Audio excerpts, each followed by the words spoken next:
So, hello world.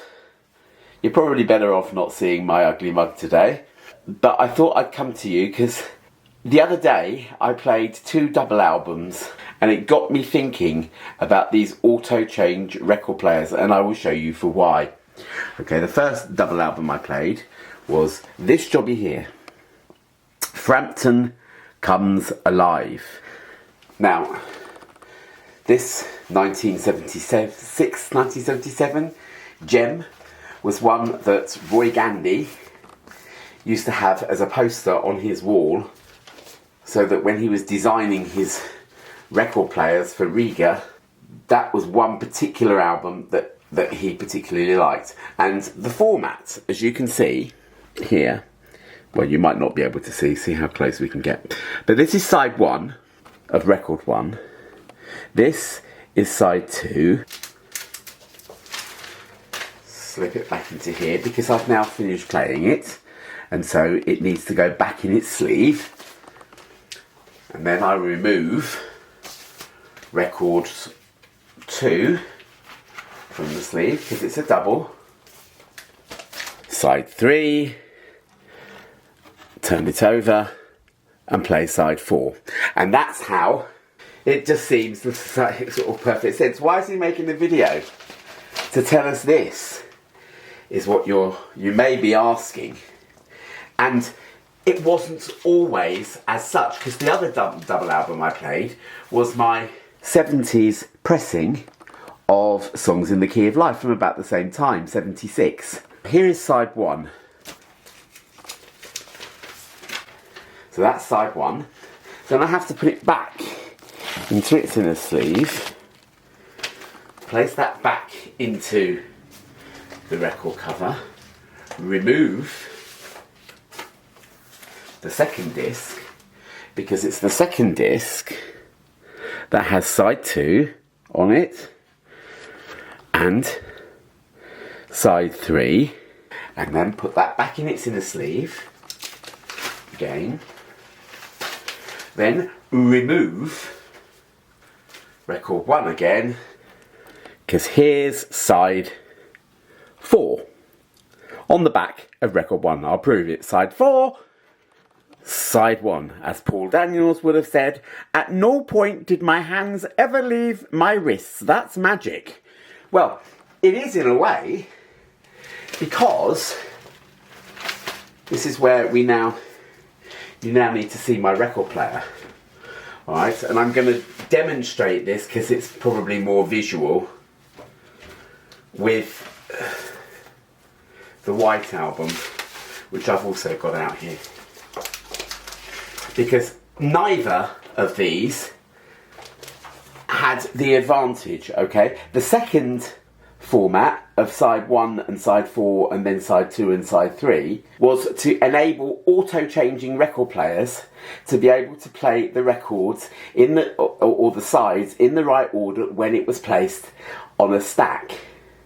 Alright, and I'll show you why that doesn't work with my 2014, I think it was, mono copy of the White album. For this next exercise, you will need to imagine that this is an auto-change record player, i.e. the spindle here is taller.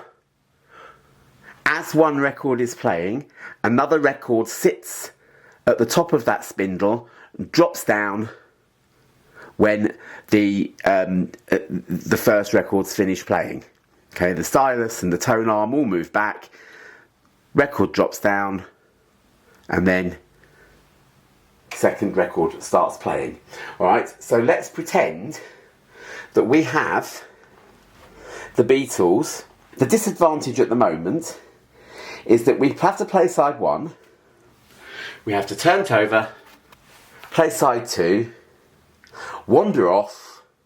When that's finished playing, we come back to the record player, we swap the records over as I've just described. It's a pain in the neck, or at least that's what the auto-change record players, that's the pain in the neck that the auto-change record players were designed to overcome, or tried to overcome, because basically you could have as many as 6 records waiting to play. You could have like 2.5 hours worth of music. So what tended to happen though was that people are in a quandary, because if they do want to play their White Albums discs uninterrupted, they would maybe do this. Okay, so this is side 1, dropping down, side 1 dropping down to play, finishes. Now side 3 drops down to play, pick up the stack, turn it over, side 2 drops down to play, side 4 drops down to play. And in that way, I bet you that there are so many people back in the late 60s and 70s who never heard the White Album played in its correct order, because they had one of these auto-change things, they just stuck them on, forgot about it. It would be the same with the Red and the Blue albums, which are doubles, and many other double sets. Alright? When I got my copy of All Things Must Pass, which I haven't got out to show you, which is a triple album, they employed this kind of Stevie Wonder-y style thing, but with a set of 3 records. So you'd have side 1 with side 6 on the back, you'd have side 2 with side 5 on the back, and side 3 with side 4 on the back. Okay, and this is what would happen. So here's my stack here. Okay, this is with the Stevie Wonder. Yeah, here's my stack.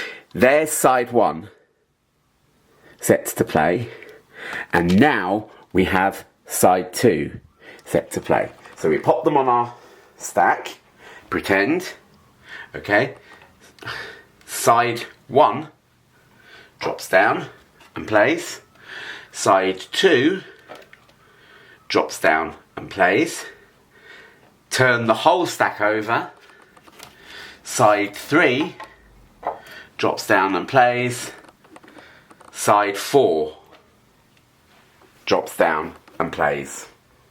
So it minimises the amount of times you've got to get up and attend to your record. Alright? This sort of practice here was by no means a done deal in the 1970s. In the 1970s, most records were pressed in the traditional way, side 1 and side 2, side 3 and side 4.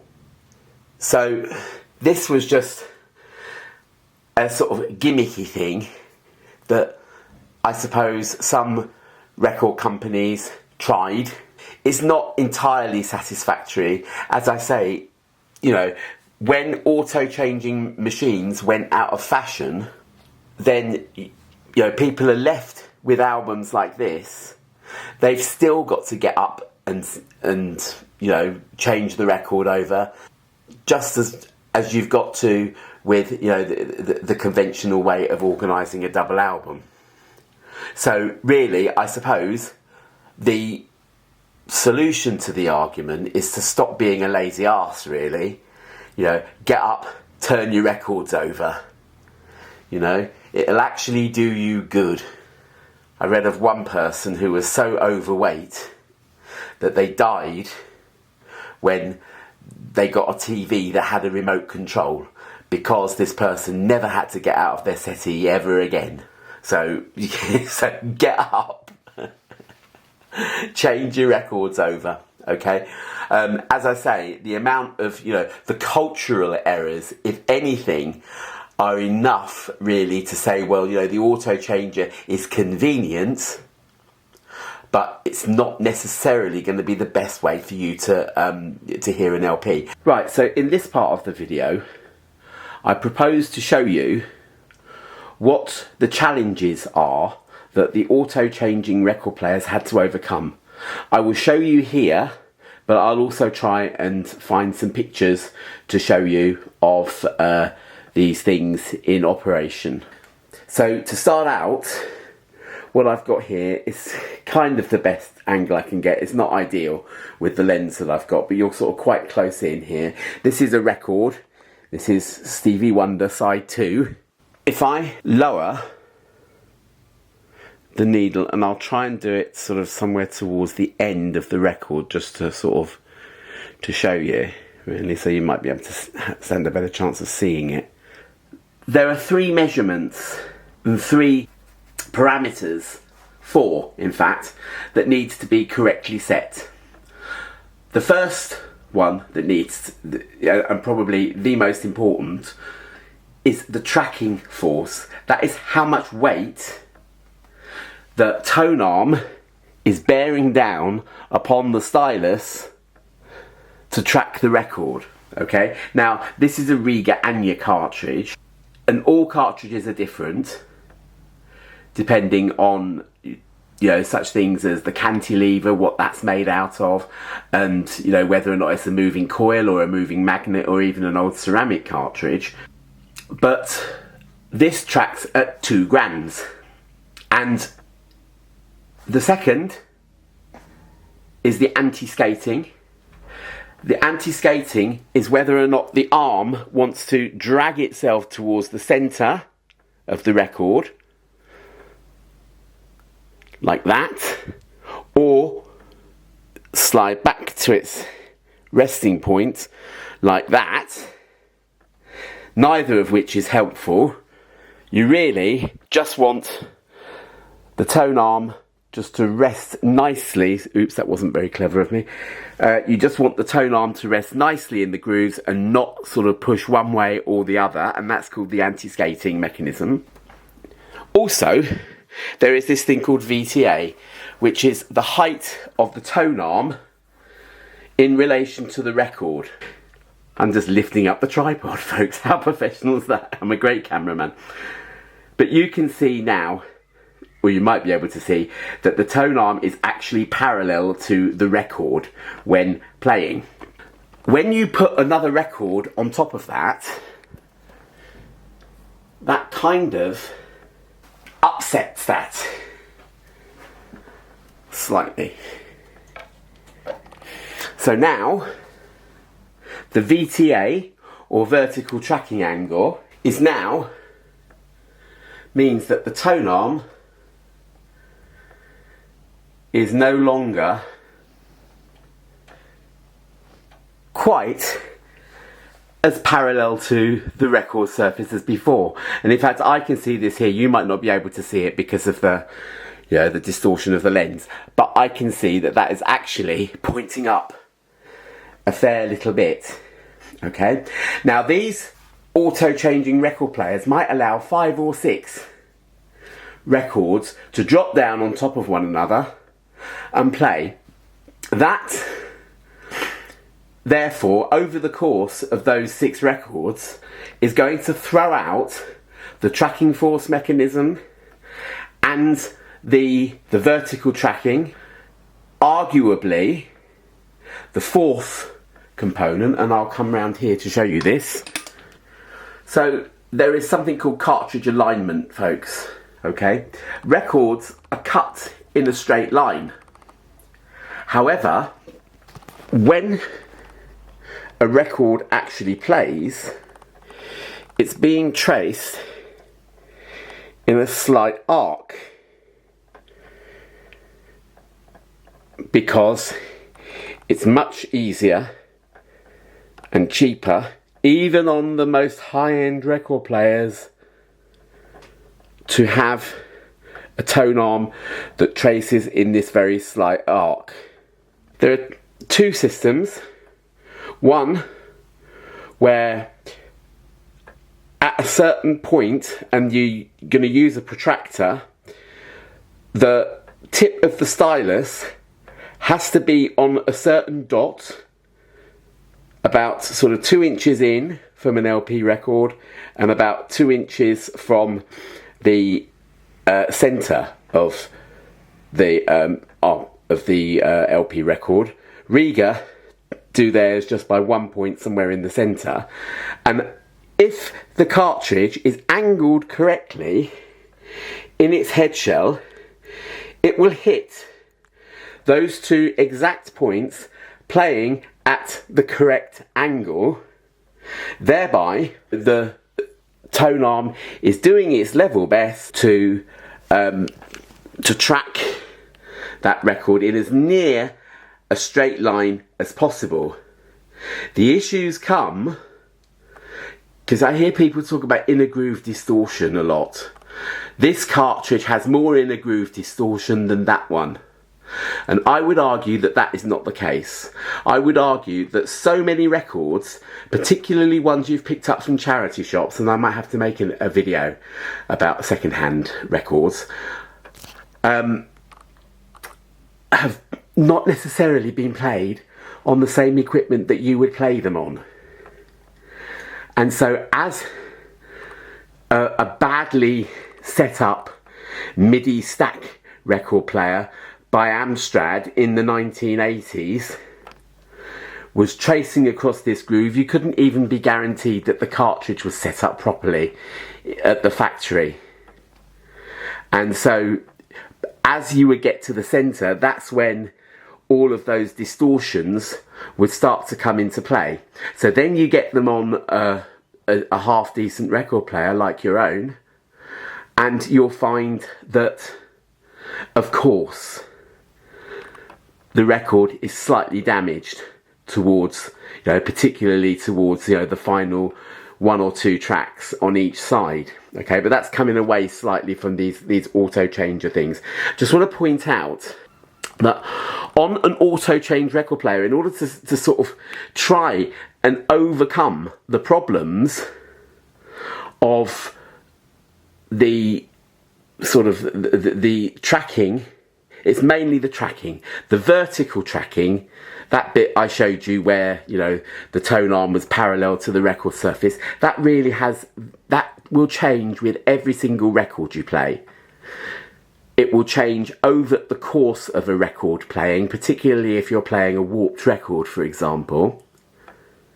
And so really that vertical tracking thing, it's for the geeks. Roy Gandy, who's the head of Rager, said once upon a time in a professional paper, correct VTA is a neurosis, not a measurement.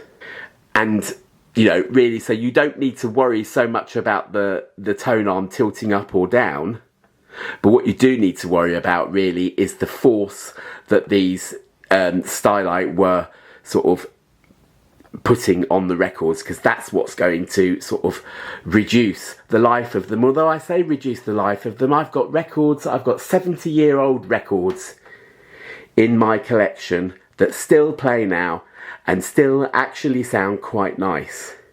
So none of it is really to freak out over, but the high-end manufacturers don't make these auto-changing things anymore. They used to.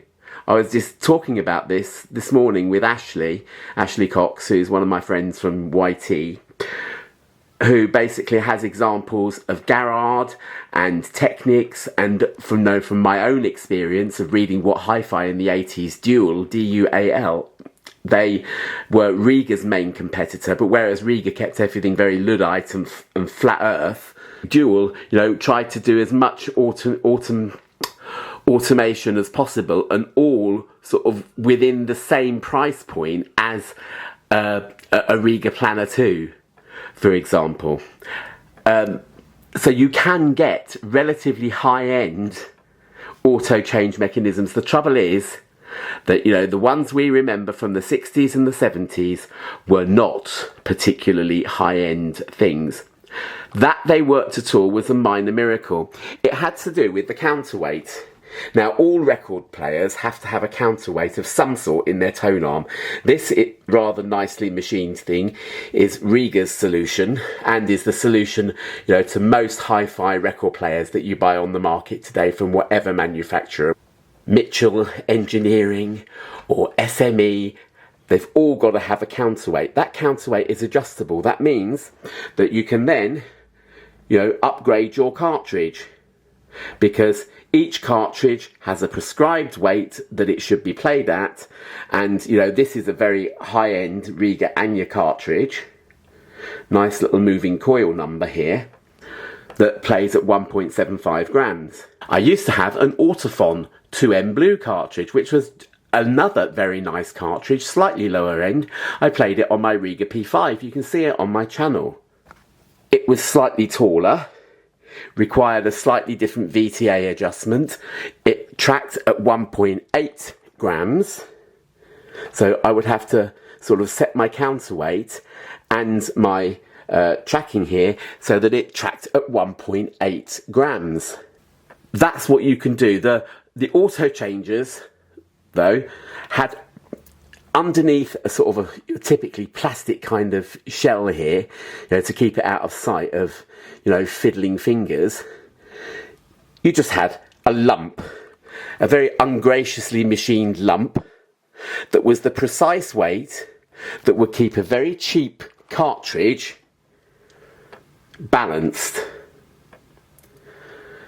There would be a spring mechanism here which would sort of help to keep the tone arm sort of held up, as it were, on the record surface, so that it's not pressing in too deep and thus sort of cutting your lovely record into two, as it were. It's not being a pneumatic drill and drilling holes in it.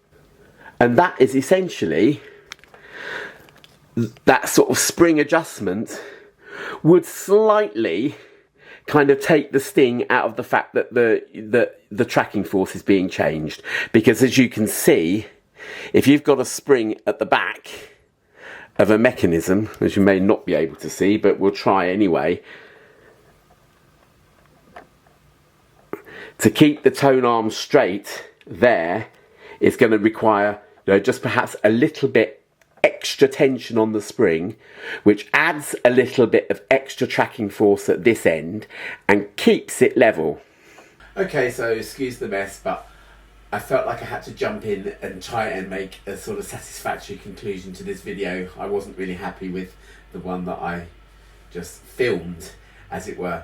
And I think for me, the reason why all these auto changers failed, it isn't because they couldn't make a decent one. I think I've shown throughout this video that you could. I think market forces back in the 80s, i.e. What Hi-Fi, decided that the discerning hi-fi enthusiast and record collector would rather have an extra capacitor in the whatchamacallit that improved the sound at the expense of the auto change thing. Because as we've also seen, the way that records are printed means that stacking them on an auto changer means that you're just playing them out of order. For a classical music enthusiast that wants to play their Wagner ring cycle or their Beethoven 9, to just stick the double or triple LP sets on an auto changer, it's not good enough. It's absolutely not good enough, even if you have got one of those lovely Garrard 86 Mark IIs, which I've found on the internet and just sort of shown you a bit here. So that for me is really where it fails. You can make a good one. They weren't as common or fondly remembered as back in the day when we just grabbed a few of our singles, chucked them on the record player and just really enjoyed ourselves. And that's really what these auto change things were made for. Because back in the day, in the 40s, when 45 RPM record players were vying for market share along with 33 RPM LP records, they were two separate things. And the way that the 45 record players solved the long playing time issue was by this drop down stacking mechanism. when it was clear that having two separate record players, one to play 45s and one to play LPs, was not a solution that anybody liked at all, and that the manufacturers started to build record players that could play 45s, 33s and 78s as well, and 16 RPM, forgot about that one, all in the one deck, and have the auto change thing working. Okay, all right if you're having a party, but other than that, not really, of any significant use. And as I said, by the 80s, the market forces, as it were, had told us that we don't want it, we don't need it. So anyway, yes, remember to like, subscribe, share if you dare, consider a super thanks if you've enjoyed this video, even if it's just for a little trip down memory lane. Alright, I'll see you soon. Bye bye.